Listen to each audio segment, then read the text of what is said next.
أعوذ بالله من الشيطان الرجيم بسم الله الرحمن الرحيم.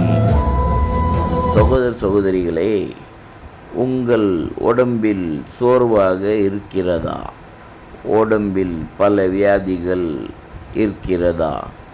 பல கஷ்டங்கள் உங்களை இருக்கலாம். சகோதரர்களே, சோர்வு அடையும். அப்பப்போ இந்த துஆவை ஓதுங்கள். இன்ஷா அல்லாஹ் எல்லாமே சரியாக போகும்.